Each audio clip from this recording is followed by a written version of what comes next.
পররাষ্ট্র উপদেষ্টা তৌহিদ হোসেন জানিয়েছেন, বিএনপির অনুরোধে দলটির চেয়ারপারসন বেগম খালেদা জিয়াকে লন্ডন থেকে আনতে এয়ার অ্যাম্বুলেন্স পাঠানোর ব্যাপারে কাজ করছে সরকার।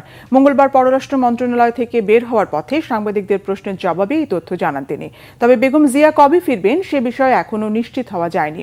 বর্তমানে যুক্তরাজ্যে বড় ছেলে তারেক রহমানের বাসায় থেকে চিকিৎসাধীন সাবেক প্রধানমন্ত্রী বেগম খালেদা জিয়ার পূর্ণাঙ্গ স্বাস্থ্য পরীক্ষা চলছে। সেই সাথে কাতারের বিশেষ এয়ার অ্যাম্বুলেন্সে করে তাকে দেশে ফেরানোর প্রস্তুতিও চলছে। জানা গেছে তার সাথে দুই পুত্রবধূ জোবাইদা রহমান এবং সৈয়দা শর্মিলা রহমানও দেশে ফিরতে পারেন। বেগম খালেদা জিয়াকে লন্ডন থেকে দেশে আনতে কাতারের বিশেষ এয়ার অ্যাম্বুলেন্সের ব্যবস্থা করতে গত সপ্তাহে বিএনপির মহাসচিব মির্জা ফখরুল ইসলাম আলমগীর অন্তর্বর্তী সরকারের পররাষ্ট্র উপদেষ্টাকে চিঠি দেন। চিঠির পরিপ্রেক্ষিতে সরকারের তরফ থেকে সহযোগিতার বিষয়টি দেখা হচ্ছে। গত ৮ জানুয়ারি উন্নত চিকিৎসার জন্য লন্ডন যান বেগম খালেদা জিয়া।